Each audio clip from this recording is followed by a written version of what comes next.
Hi friends, good morning. My name is Milan Dolaria. In previous video, we learn up to the ideal questionnaire and characteristics of ideal questionnaire, right? So now we will see questionnaire by post. That means first of all, we need to prepare one ideal questionnaire, okay? Then we need to send that questionnaire by post to the respondent. Okay, by post it means by post, otherwise throughout the messages, otherwise throughout the email, right, throughout the mobile phone, okay, otherwise any other social media. So that questionnaire we need to send it to the respondent just fill that details carefully, and after that they will submit, return submit to us, right? So now here, after preparing an ideal questionnaire, it is dispatched by post to respondent, from whom the information is to be collected along with a request to complete and return it in a given period of time. Okay, so सबसे पहले idol questionnaire generate करनी है। उस questionnaire को respondent मतलब जहाँ से हमें इन्फॉर्मेशन चाहिए वहाँ पे पहुँचानी है। ओके, उसके साथ एक रिक्वेस्ट भी भेजी जाती है। उस रिक्वेस्ट में क्या है कि आप ये जो डिटेल्स है वो कम्प्लीटली फिलअप करो, एंड उनको जो आपको टाइम दिया गया है उनके अकॉर्डिंग उनको रिटर्न भी करो। ओके, मतलब आप जो भी क्वेश्चंस उसमें पूछे गए हैं उनके अच्छे से आंसर दो, और जो टाइम लिमिट है उनके अंदर ही आप उनको रिटर्न सबमिट करो, ताकि डेटा जो है वो टाइम पे सब कुछ कलेक्ट हो सके। ओके, सो सबसे पहले आइडल क्वेश्चनरी प्रिपेयर करनी है, उनको पहुंचानी है जहाँ से हमें आंसर चाहिए। ओके, साथ में एक रिक्वेस्ट भी भेजो कि कंप्लीट करें और गिवन टाइम में कंप्लीट करें। Okay, therefore it is necessary to send blank envelope along with the questionnaire to all the respondent bearing the address of investigator and a proper postal stamp। तो ये जो questionnaire भेजी गई है उसके साथ हमें और क्या सेंड करना है, मतलब यदि हमने भेजे है तो हमारा एड्रेस भी उनको सेंड करना है ताकि वो वहाँ पे रिटर्न कुरियर कर सके। ओके, मतलब जो भी जिनको भी डिटेल्स चाहिए उनका एड्रेस भी साथ में हमें भेजना पड़ेगा ताकि वो उनको रिटर्न सबमिट कर सके जो प्रॉपर एड्रेस है वहाँ पे। ओके, तो आइडल क्वेश्चनरी के साथ एक रिक्वेस्ट लेटर जाएगा, साथ में एक ये भी जाएगा इन्वेस्टिगेटर का एड्रेस, मतलब जिनको इन्फॉर्मेशन चाहिए जो डेटा कलेक्ट कर रहे हैं उनका एड्रेस भी उनको साथ में हमें सेंड करना है। Okay, since the answers to the questions are to be given by respondent themselves, it is essential that the questions in questionnaire are clear, short, simple, relevant and self-explanatory। okay, जो questions हम उनको भेज रहे हैं, okay, since the answer to the question are to be given by respondent themselves, मतलब कि जो भी आंसर्स वो लोग दे रहे वो अपने आप ही दे रहे। ओके, मतलब कोई एक्सप्लेन करने वाला भी नहीं है। हमने तो क्या किया कि डायरेक्टली क्वेश्चंस उनको सेंड कर दी है, राइट। अब उनको क्वेश्चन है वो अपने आप ही अंडरस्टैंड करने हैं और उनको आंसर्स देने हैं, राइट। तो हमें कोशिश ये करनी है कि हमारे जो क्वेश्चंस है वो कैसे हो, शॉर्ट एंड सिंपल हो, क्लियर हो, रिलेवेंट हो, एंड जो सेल्फ एक्सप्लेनेटरी, डेट मीन्स अपने आप ही समझ पाए उस लैंग्वेज का यूज़ होना चाहिए, मतलब सिंपल लैंग्वेज होनी चाहिए। ओके, उस तरीके से लिखा हुआ होना चाहिए ताकि हम जिनको भी भेज रहे हैं वो आसानी से उनको समझ पाए। ओके, तो यहाँ पे क्या है कि जो आंसर्स दे रहे हैं, राइट, वो अपने आप ही आंसर दे रहे हैं। डेट मीन्स उनको एक्सप्लेन करने वाला कोई नहीं है, उनको खुद को ही अंडरस्टैंड करना है और खुद को ही आंसर लिखने हैं। किस टाइप के आंसर लिखने हैं वो भी उनको पता नहीं। तो अपने जो क्वेश्चंस है वो क्लियर रहने चाहिए, मीन्स ड्यूल मीनिंग या तो कंफ्यूज करने वाले वैसे नहीं होने चाहिए, शॉर्ट एंड सिंपल होने चाहिए, राइट। आंसर्स जो है उनकी लेंथ भी शॉर्ट होनी चाहिए क्योंकि ज़्यादा आंसर्स लिखना लोग पसंद नहीं करते, राइट। और जो भी हमें डिटेल्स चाहिए उनसे रिलेवेंट क्वेश्चन होने चाहिए और एक्स्ट्रा क्वेश्चंस नहीं होने चाहिए, राइट। एक्स्ट्रा क्वेश्चंस होंगे तो भी उनको बोरिंग फील होगा, वो फिलअप नहीं करेंगे, इंटरेस्ट नहीं रहेगा। ओके, और सेल्फ एक्सप्लेनेटरी मीन्स कि वो खुद ही समझ पाए कैसे होने चाहिए, क्योंकि उनको एक्सप्लेन करने वाला वहाँ पे कोई नहीं है, राइट। हमने तो directly by post he send कर दिया है। और वो लोग रिटर्न सबमिट करने वाले हैं। तो इन बिटवीन कोई पर्सन नहीं है जो एक्सप्लेन कर पाए। ओके, नाउअडेज क्वेश्चनरी में be send through computer and mobile phone also. वे तो मॉडर्न टेक्नोलॉजी है, तो ये जो क्वेश्चनरी है वो bye computer, that means email, otherwise तो मोबाइल पे भी सेंड किया जा सकता है, राइट। व्हाट्सएप है और भी बहुत सारी चीज़ें हैं जिससे हम उनको क्वेश्चनरी भेज सकते हैं। तो अभी लेटेस्ट टेक्नोलॉजी आई है, तो अभी तो कंप्यूटर और मोबाइल फ़ोन से ईजिली हो जाता है। पहले तो क्या होता है कि हमें पोस्ट करनी पड़ती थी, कुरियर करनी पड़ती है, राइट। कुरियर करने में टाइम भी लगता है, लेकिन आप directly through out the computer otherwise mobile send करोगे तो एक ही सेकंड में तो वो पहुंच जाएगा बहुत सारे लोगों तक, राइट। तो ये टेक्निक का यूज़ किया जाता है। Okay, now next is advantages of this method. Okay, so first advantage is this method of collecting data is quite useful when the field of investigation is very vast। बहुत सारी जगह से details collect करनी हो, जो area है वो बहुत बड़ा हो, तब ये मेथड बहुत अच्छी है, क्योंकि एक ही झटके में आप सबको ईमेल पहुंचा सकते हो, राइट। यदि आप कंप्यूटर और मोबाइल का यूज़ कर रहे हो तो एक ही सेकंड कुछ ही सेकंड्स के अंदर आप बहुत सारे लोगों को सेंड कर सकते हो क्वेश्चनरी, राइट। तो आपका जो टाइम है वो कैसा लगेगा, कम, और बहुत सारा एरिया भी कवर हो जाएगा, राइट। थ्रू आउट पोस्ट यदि हम सेंड करते हैं तो थोड़ा इश्यू रहता है, क्योंकि पोस्टमैन है वो कहाँ कहाँ तक पहुँचेगा, राइट। तो शायद टाइम लग सकता है, बट अभी तो मॉडर्न टेक्नोलॉजी है, राइट। तो जब बहुत बड़ी फील्ड हो तब हम डायरेक्टली एक ही साथ सबको सेंड कर सकते हैं अपनी क्वेश्चनरी। ओके, सेकंड है this method is simple and it provide large amount of information with less expense.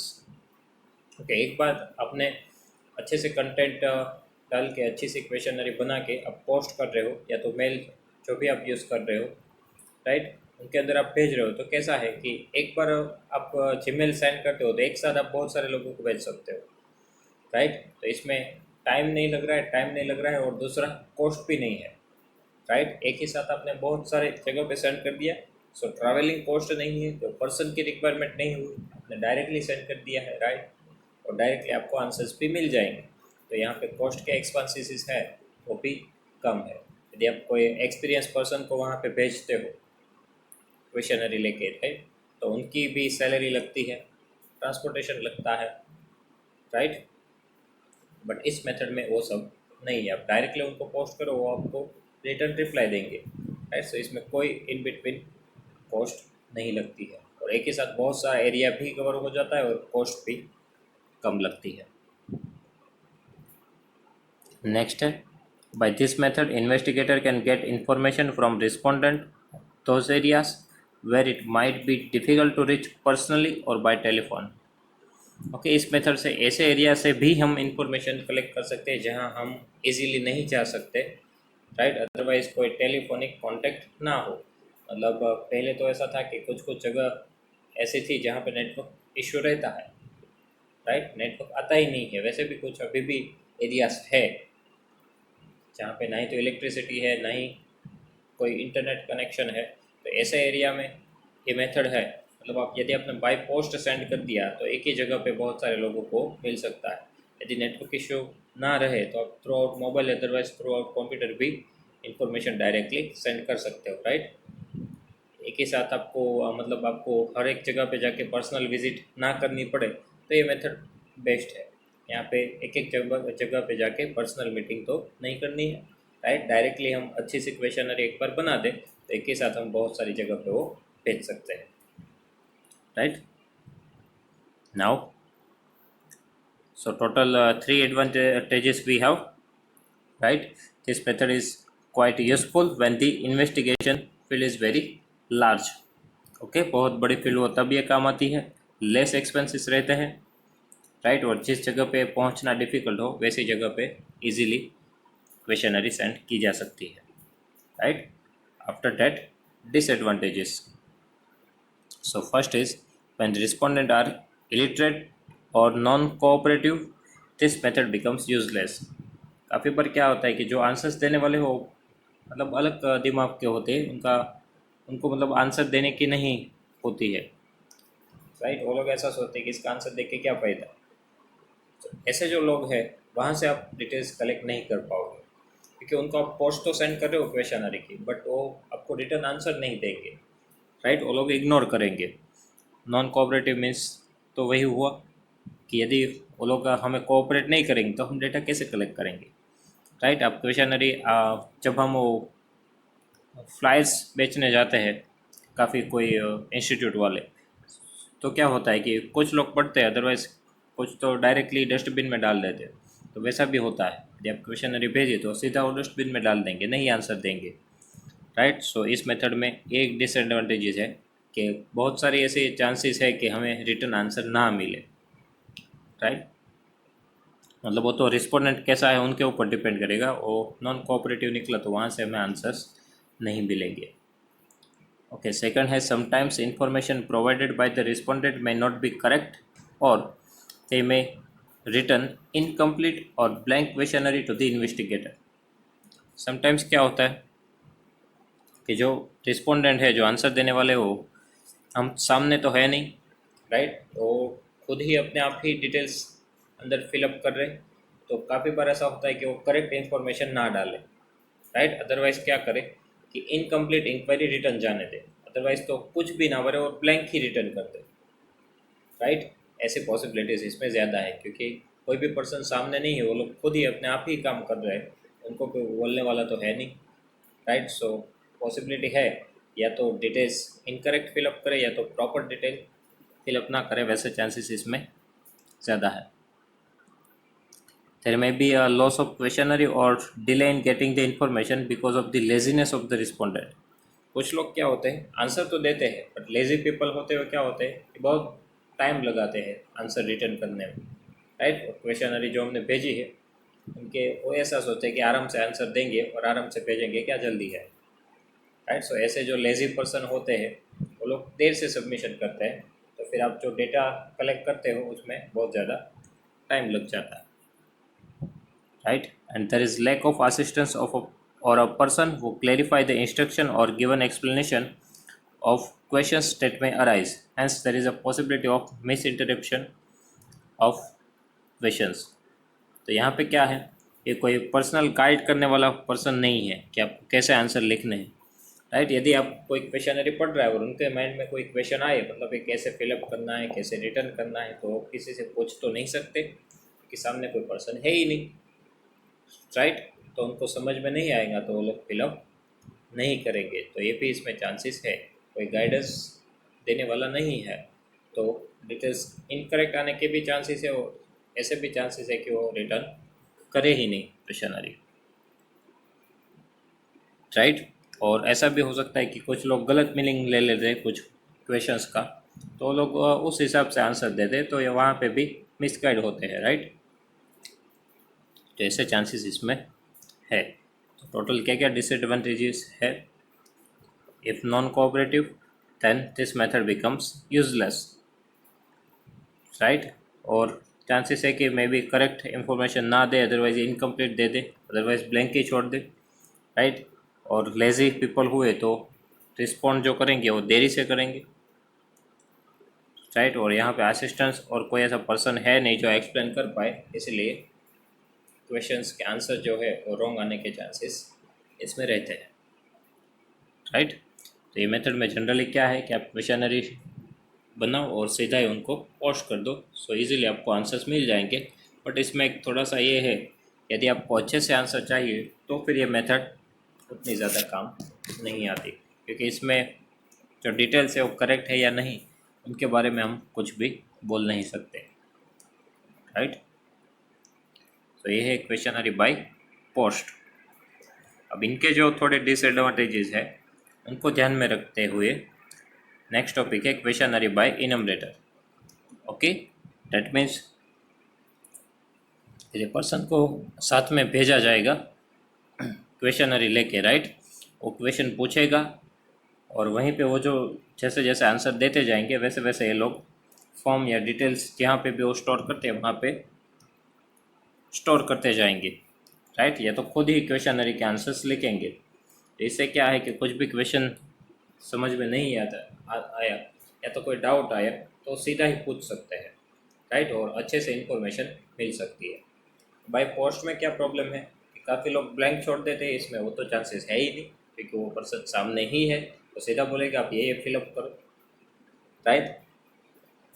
और कोई रॉन्ग इन्फॉर्मेशन आने के भी चांसेस कम है क्योंकि अच्छे से एक्सप्लेनेशन भी हो रहा है और सामने पर्सन भी है, सो चांसेस कम है कि इन्फॉर्मेशन है वो रॉन्ग आए, राइट।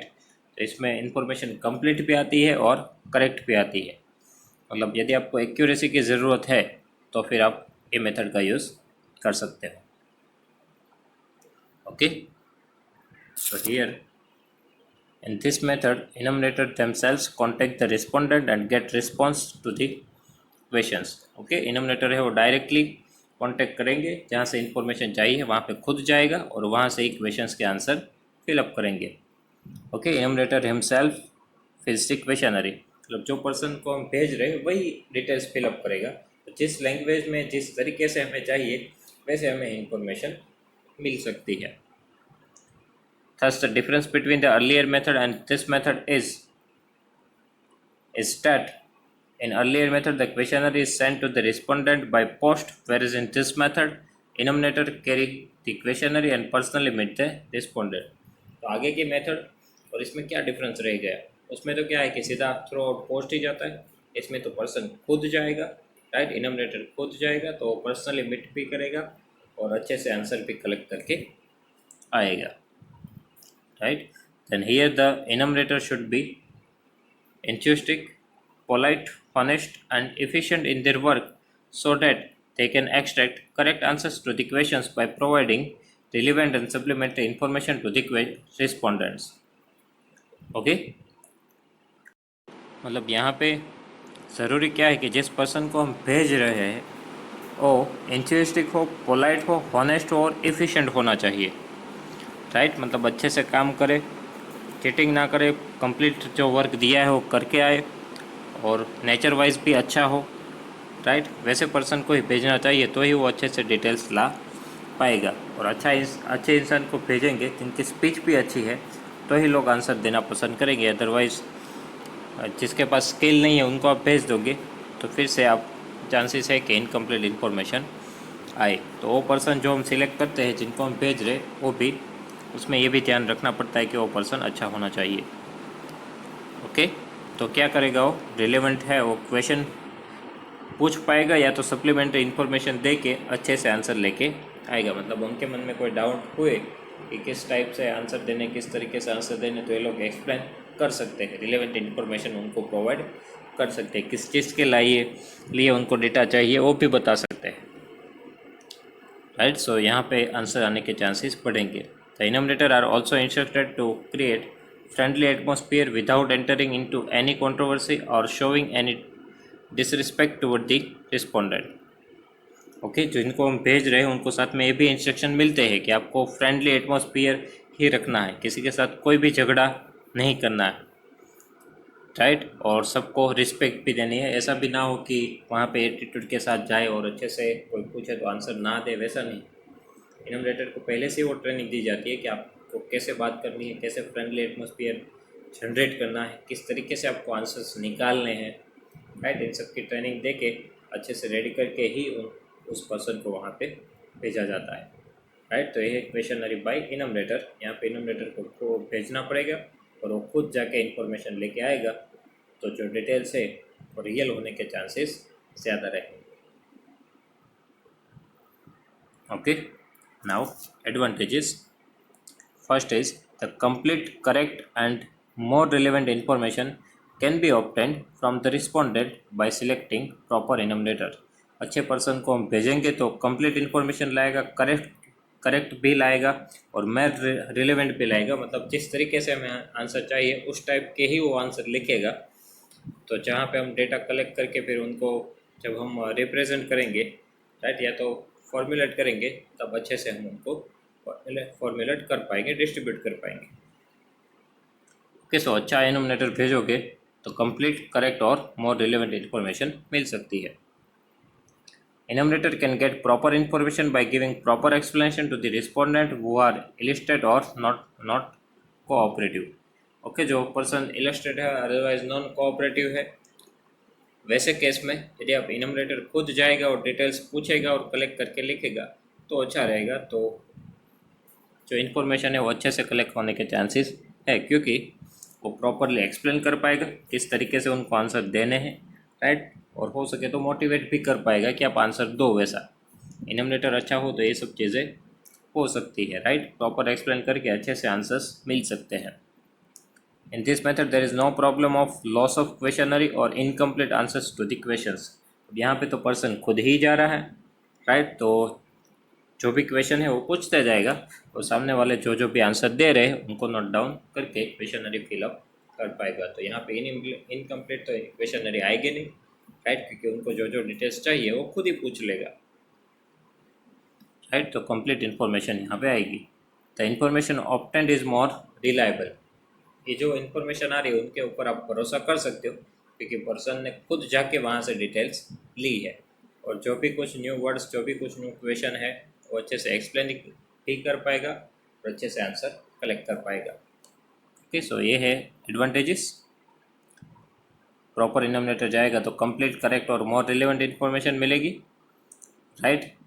नॉन कोऑपरेटिव पर्सन हुआ तो उनको प्रॉपर एक्सप्लेनेशन दे के अच्छे से आंसर कलेक्ट किए जा सकते हैं, right. There is no problem of loss of questionnaire, क्योंकि यहाँ पे पर्सन खुद जा रहा है तो क्वेश्चनरी लॉस होने के चांसेस नहीं है और इनकम्प्लीट आंसर मिलने के भी चांसेस बहुत कम है, राइट, क्योंकि वो खुद ही पूछता जाएगा और आंसर लेते जाएगा। और लास्ट में क्या है कि इन्फॉर्मेशन जो है वो मोर रिलायबल रहती है, क्योंकि पर्सन ने खुद जाके कलेक्ट की है, right. Then disadvantages, sometimes it is quite difficult to get expert enumerators in sufficient number। बहुत बड़ी फील्ड हुए तो क्या करना पड़ेगा, ज़्यादा पर्सन को रखना पड़ेगा, ज़्यादा इनोमिनेटर्स को रखना पड़ेगा, वो भी कैसे इनोमिनेटर जो एक्सपर्ट हो ऐसे चीज़ों में, राइट। सो ऐसे सफिशिएंट नंबर ऑफ इनोमिनेटर कलेक्ट करना वो भी एक डिफ़िकल्ट टास्क है, इसीलिए वो डिसएडवांटेजेस में रखा गया, right. Sometimes it is quite difficult to get expert enumerator in sufficient number. जितने हमें चाहिए उतने काफ़ी बार नहीं मिलते हैं, तो फिर टाइम भी ज़्यादा लगता है डेटा कलेक्ट करने में, right. Due to large number of enumerator the remuneration paid to enumerator increase the total cost of inquiry. Obvious thing है, यदि आप ज़्यादा इनोमिनेटर्स को रखते हो तो आपको ज़्यादा सैलरी प्रोवाइड करनी पड़ेगी, राइट। सो उससे क्या होगी, जो कॉस्ट है वो इंक्रीज होगी, right. Next is it is very difficult task to train the untrained enumerator for the inquiry. Even after training, it is not proper to believe that they will work skillfully, honestly or efficiently, and sometimes the information collected by them may not be variable।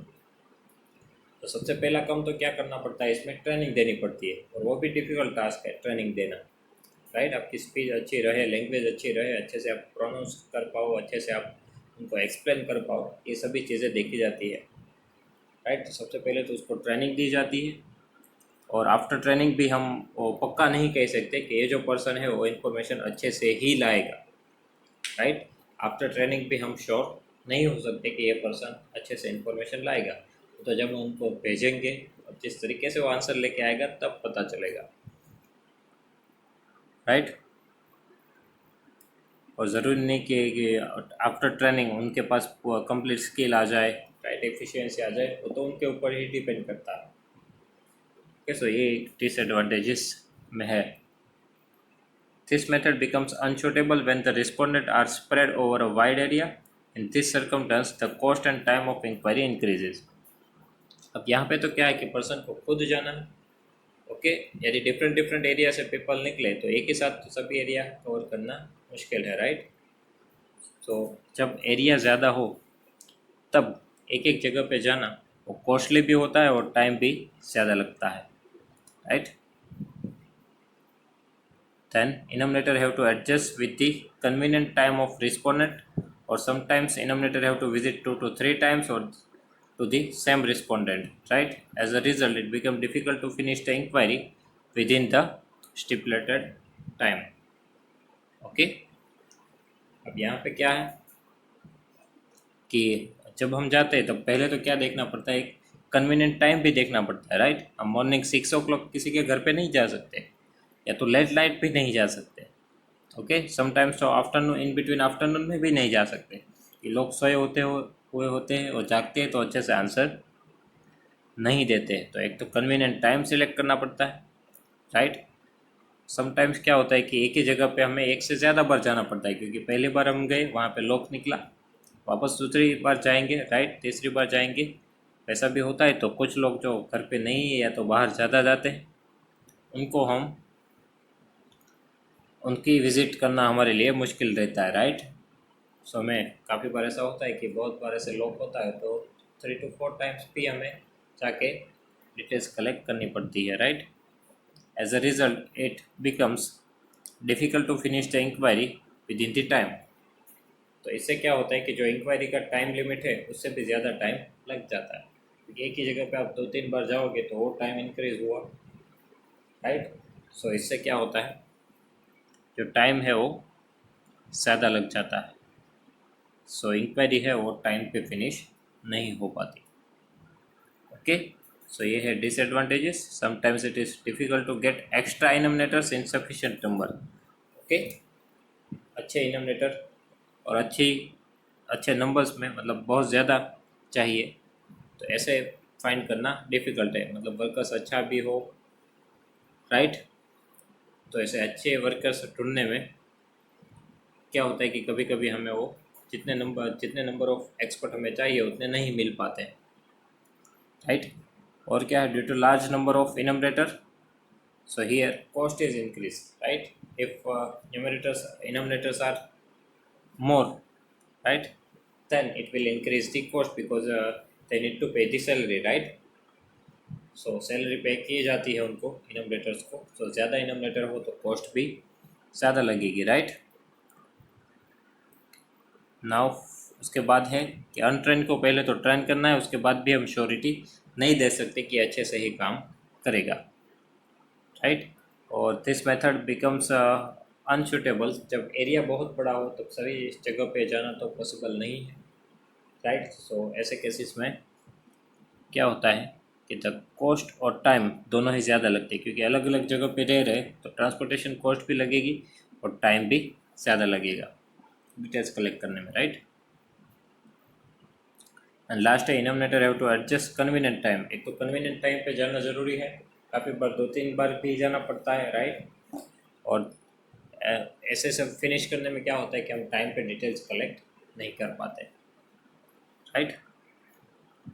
And among the 3 method of collecting primary data discuss earlier, there is no defined rule for using a particular method.